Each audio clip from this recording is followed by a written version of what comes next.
Shalom. First and foremost, I want to give all praise, honor, and glory to Yahawah, Bahashem Yahawashi, Bahashem Rakakwadash. Double honor to the apostles and the elder bishops of Great Millstone who rule well. Peace and salutations to the elect scattered throughout the four corners of the earth, to the men on the highways and the byways that are pushing out this word in truth and sincerity, and to the remnant men, women, and children of the elect. To you all I say Shalom. My name is Ahmawan Ahyash. Back with another lesson through the pound spirit, Yahawashim, Lord willing, this is edifying. I want to jump into a lesson concerning these careless women, right? And the times that we're in concerning, where things are headed. Obviously, we are preparing for some perilous times, and we're seeing the pride of the woman get shot down. We're seeing the regrets of these women either walking out on their husbands, divorcing their husbands, and they're seeing the ramifications of it all, okay? Because Esau, Edom, and Babylon the Great and the whole spirit of this place has taught these women to be independent from their men, to be independent from their protection and their hedge, right? And be independent from, any type of order, and just, them wanting to be, the head of the household and wanting to be the decision maker, wanting to be everything but what they are designed to be, which is a helpmeet. Okay, they want to be equal on the same plane, on the same level as a man. Okay, and that's out of order and is wicked, right? And but this is what happens when you give yourself over to Esau, Edom, and his philosophy and his mentality and his system. Okay, it will do nothing but let you down. Okay, and these women are a product of it. Okay, now I saved a bunch of these shorts for this lesson, so we can go into them and just show the reaction that these women on these last days are having, with either divorcing their husband, leaving their husband, their husband walking out on them because they are wicked, man, and they're evil. Okay, these women got the Lord got some real heavy judgment coming for these women because of their pride. Okay, the lack of regard, the lack of order for their husband. Okay, the Lord is going to put a lot of these women to death, and is backed up by scripture. Okay, so we're gonna go into the wickedness of these women. All right, so let me play a couple of these. And I feel like he has moved on, and I feel like he has moved on, and he is healed and moved on, and doesn't care about me, which I don't want him to come back into my life, but it still just sucks, Welcome back, family. Today we are going to review this woman who regrets divorcing her husband because he is now happier without her. I'm honestly really sad right now, if you can tell. That's like the weirdest thing about grief is like, didn't cry for 2 days, was good for 2 days, and now I'm by myself, and it's just like the hurricane. Yeah, she said that's the thing about grief. You know what I mean? These women, they cause their own grief because they think they know what's best. Okay, they want to be independent. They want to be the decision maker. They want to be the top earner in the house. Okay, they want to be everything but what the Lord set them up to be. Okay, and what happens is eventually it all comes crashing down on them because technically these women can't handle having all those hats and having all those, it sounds good. Society has tricked them to believe that this is attainable. But again, it all comes crashing down on them when they see how difficult it is, right? Or when their man just had enough and he's fed up and he walks out. All right. Or once these women decide to get a divorce, because the majority of divorces are initiated by women. Okay. Like it's here again, it's, the tsunami is back. Like, it's just so hard, and like, I'm frustrated because I, my whole world got disheveled. And I feel like he has moved on, and he is healed and moved on. Yeah, you silly broad. Of course he moved on. All right?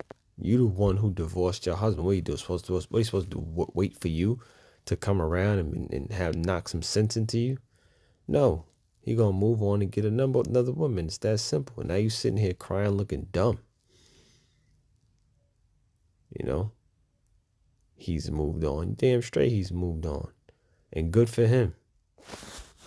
And doesn't divorce my husband.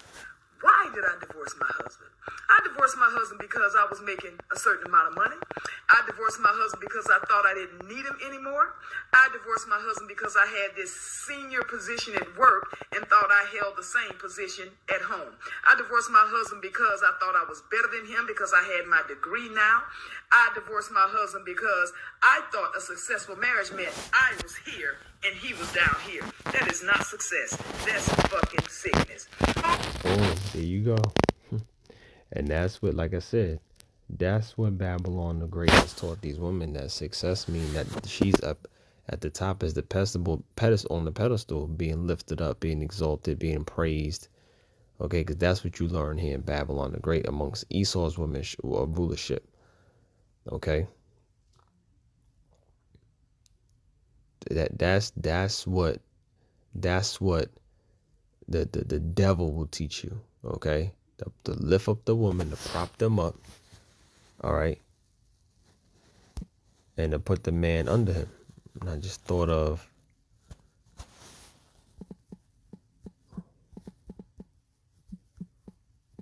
let me get this real quick.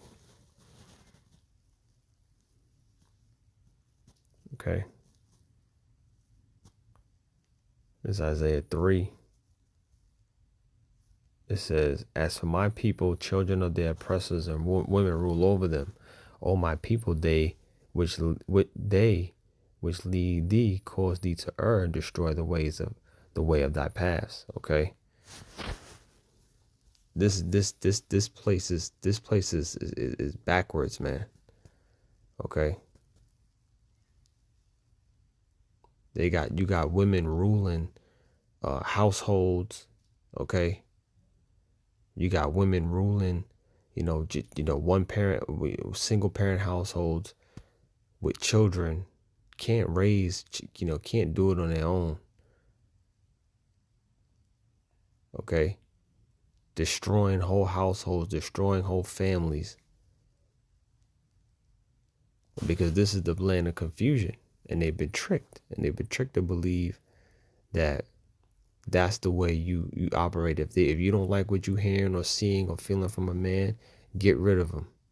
Destroy your whole family household, your whole family structure, uproot everything that you have just because you feel some kind of way. Okay, and that's what happens with most of these women.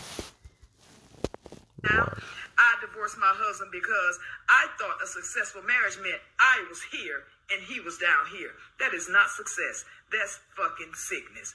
All the while, my husband done found somebody else building a relationship and building a life with them. Good, because I see that we need angels like back in the day to give good advice to these young generation of women instead of competing for the same men. Because when we say that women initiate 80% of divorces, y'all shame us and tell us we whining. Do you want to become a miserable old woman? I don't think any of us do. You've seen those women out there. The women that are nattering and nagging their husbands, that are bitchy, that aren't nice, that seem to be so unhappy, and we think, oh God, I hope I'm never one of those miserable old women. That happens from raising a family, working, and then all of a sudden we're in our 50s and 60s and we have nothing. We don't have a life. We don't have a life separate from our family or separate from our husband. And so we resent everybody. The nerve of this woman to divorce her husband of 30 years. Where do you think you're going? Where do you think your life is heading after 30 years of marriage? You think you're going to get something better? You think somebody wants your old wrinkly ass? These women got something real bad coming to them. And the crazy thing is a lot of women who won't even be able to experience the regret that's going to bask and live in that same pride that's going to get them absolutely destroyed and obliterated out here during Jacob's trouble.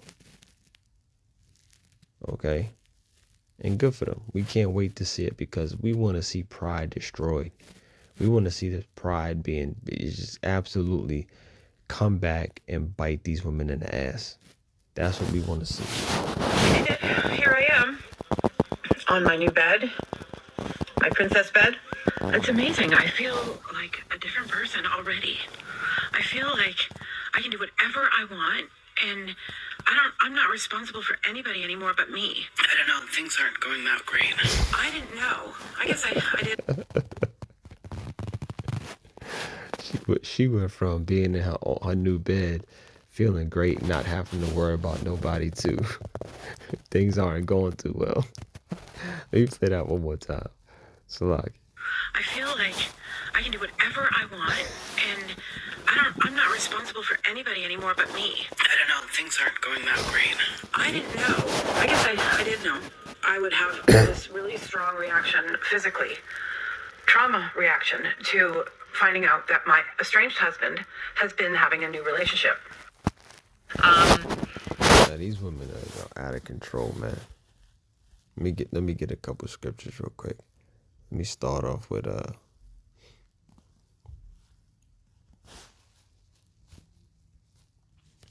Isaiah 32:9, because that's really what this is. These are careless women, right? It says, "Rise up, you women that are at ease," and these women are at ease, man. Right? Again, Babylon has taught them that they'll be fine by themselves. All right, having your independence is more important than so-called being a servant to your husband. Right? These women don't like serving.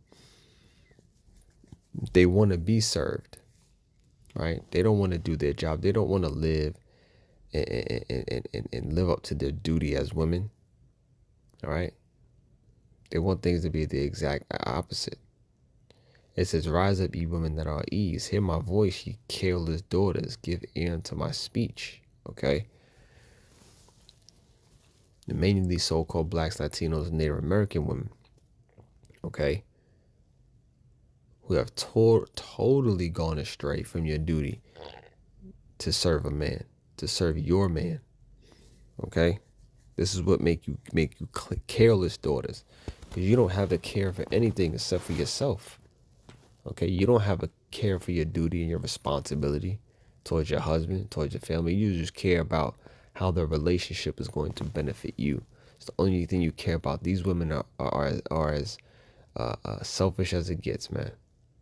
Okay, it says, "Rise up, ye women that are at ease. Hear my voice, ye careless daughters. Give ear unto my speech. Many days and years shall ye be troubled, ye careless women, for the vintage shall fail, and gathering shall not come." One of the women in the video said that she thought she was the head of the house or head of the relationship because she made the money. She was this, she was that, boom, boom, boom.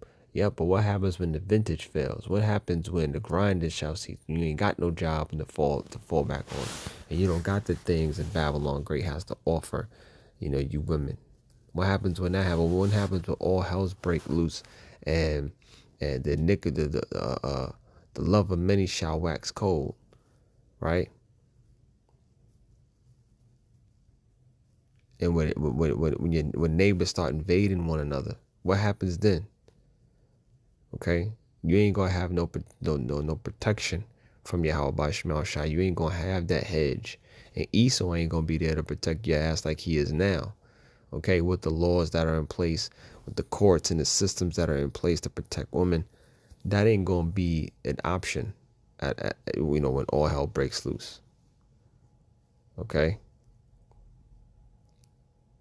we're looking for you women to be absolutely destroyed out here, because you damn sure ain't listening to the prophets. Okay, all you got is fucking, all you doing is talking shit. There's a lot of these women are on these platforms that specifically talking shit about the Hebrew Israelites.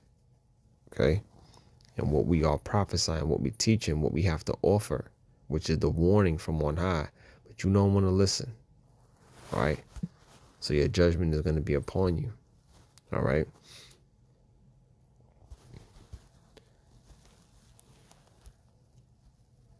This is the book of Ecclesiasticus, Sirach, chapter 25.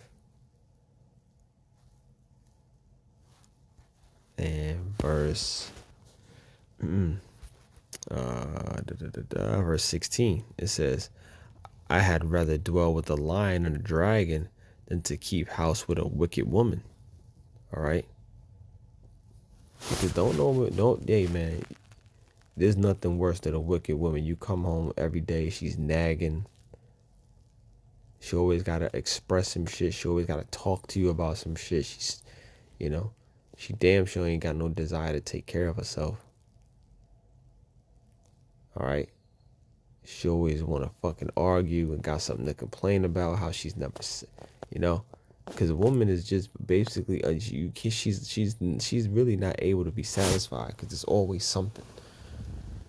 All right. She always wants to argue, got to fight, got a reason for this, that, and the third. Has a resentment because she may potentially make more money than you. All right. You may show interest in another woman in any way, shape, or form. And to her, any little thing is cheating a woman, right? And they hold it to it. They hold it against you for forever and ever. This place is just backwards, man. Okay? It says, I'd rather dwell with a lion and a dragon than to keep house with a wicked woman. Right? Because that shit is torture. That's a slow death, man. That's a slow death living with a wicked woman. Verse 17, the wickedness of woman changeth her face, and darkeneth her countenance like sackcloth, man. There's nothing worse than keeping company with a wicked woman. Nothing worse. Okay?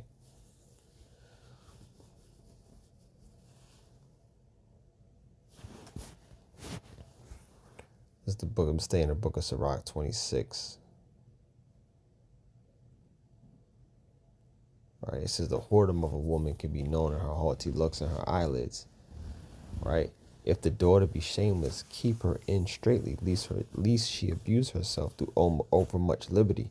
And that overmuch liberty is what allowed them to, like the brother said in the video, he said that 80% of divorces are initiated by women. Right, 144 Kal Halal Yahawah. He said 80% of divorces are initiated by women, and that's that overmuch liberty, okay, that they have here in Babylon the Great. Right, they can use this system to their advantage. There's women who ain't out here working, who, there's women out here who done left their child's father or their man, their husband, not working, just getting benefits, getting child support, getting SNAP benefits, getting food, or getting all these federal benefits and these city and state benefits, okay, because they're able to take advantage of the system that's set up for them. The system is set up for them to be above a man, and this is why this place has to be destroyed, okay? And make no mistake about it, it will be destroyed, okay? This place got to go. Let me see here.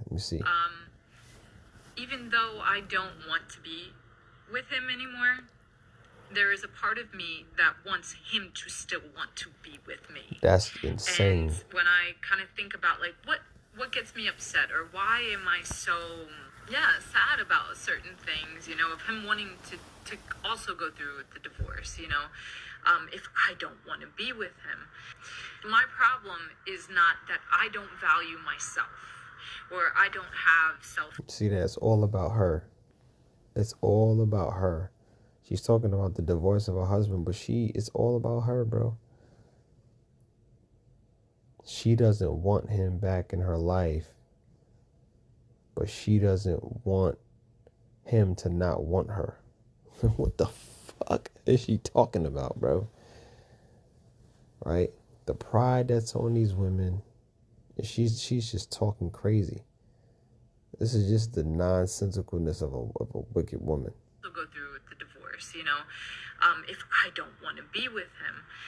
My problem is not that I don't value myself, or I don't have self-love. I think if I didn't, I would continue to be in this relationship. And I feel like this found awareness of myself and the self-love has brought me to this point of wanting to get the divorce and move on and find someone or many someones that fulfill me, Yeah, she wants to be a whore. Find someone or many someones to fulfill her. She just wants to be a whore. She divorced her husband so she can go out and be a whore and give herself to multiple men. You know what I'm saying? And that's the desire of a lot of these women. But it's not surprising to us at this point. We understand what this is. Majority of these women just want to have that liberty to go out and be absolute fucking whores, man. You know what you got to do? You got to let them be. Right? You got to let them be. Because if you don't, you're going to keep house with a woman. She going to make you goddamn, she going to make your life miserable. She going to make your life miserable. You better off just leaving them alone. That's why the elders and apostles always say, look, if you ain't got no woman, it's probably best not to get one. And be housed up with her and be all booed up with her, because there's a huge, very high percentage she is going to let you down in some way, shape, or form. It's gonna make you look at her differently. It's damn near guaranteed. Sound like that man about to be free. Hold on. Wanting to get the divorce and move on and find someone or many someones that fulfill me, more. Sound like that man about to be free. Free, and you can go out to the streets and find those many someones you want to find. What else? Yeah, that's it. That's it on the videos. I got a couple more precepts and I'll end it.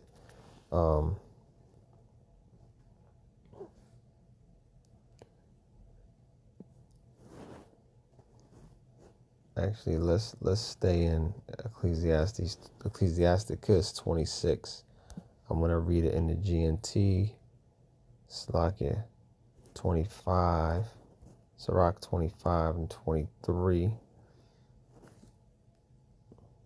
It says, and it's that, and you know what the spirit is. The spirit had it. So while I was preparing this lesson and putting the scripture together, this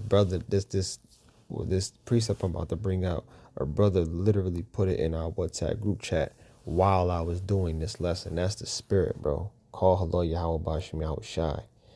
Sirach 25 and 23, it says, a wicked woman abateth the courage, and maketh heavy countenance with the wounded heart. A woman that will not comfort her husband in distress maketh weak hands and feeble knees.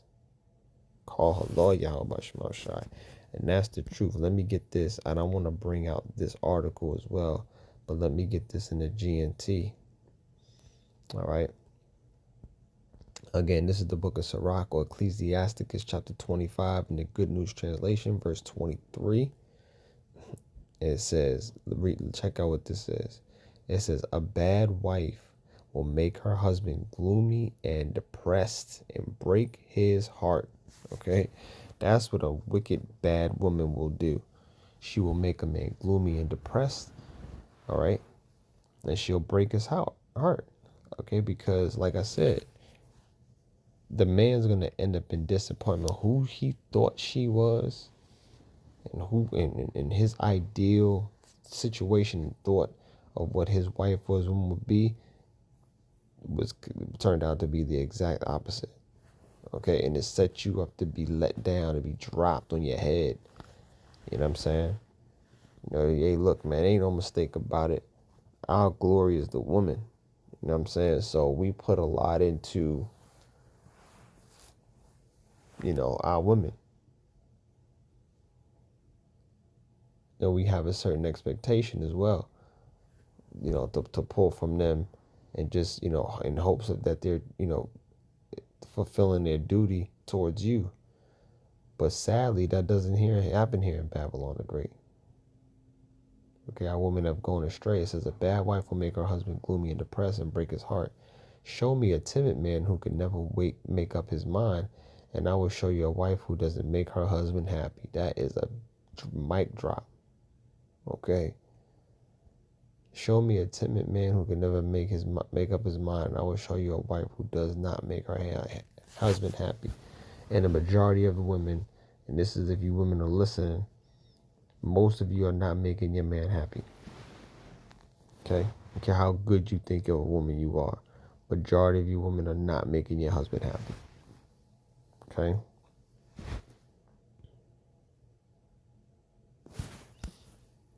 And that's just the truth, man. We'll close out with the book of Isaiah.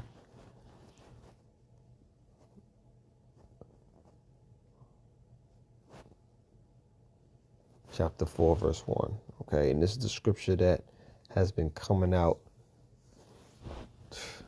for forever. And it's going to continue to, because this is going to happen on this side. This is going to happen before the kingdom comes. All right? Because you women are going to have to circle back. Okay, and a lot of you women are going to get rejected, you know, for leaving your husband or divorcing your man or this, that, and the third, right? The Lord's not going to provide that hedge for you. Isaiah 4:1, and in that day 7 women shall take hold of one man, saying, we will eat our own apparel, and we will wear our own, we will eat our own bread and wear our own apparel. Only let us be called by thy name to take away our reproach. Okay? And these women are going to want to take their, you know, that shame of how they was acting and their regret. They're going to want it taken away. Okay? But the Lord ain't going to have mercy upon a lot of you women, and you're going to face a miserable, miserable judgment. All right? For the way you treated the man of the Lord. And all of you women who treat men of the, who have treated men of the Lord in a vicious, evil, and cruel way, the Lord is going to judge your ass. Okay? The Lord is going to make sure you suffer. All right? And that's just what it is, man. All right? So I'm going to leave it there. We're looking forward to 7 women taking hold of one man. That 7 represents completion. It's not necessarily 7 exact women, but that represents a complete number of women taking hold of one man and looking to, you know, actually serve him and be a helpmeet in that day, because she gonna need to be protected. Okay? So again, I'm going to leave it there. I hope you were edified. I want to give all praise, honor, and glory to Yahawah, by Hashem, Yahawashi, by Hashem, Rakakwadash. Double honor to the apostles and the elders of great Millstone who rule well. Peace and salutations to the elect. Shalom.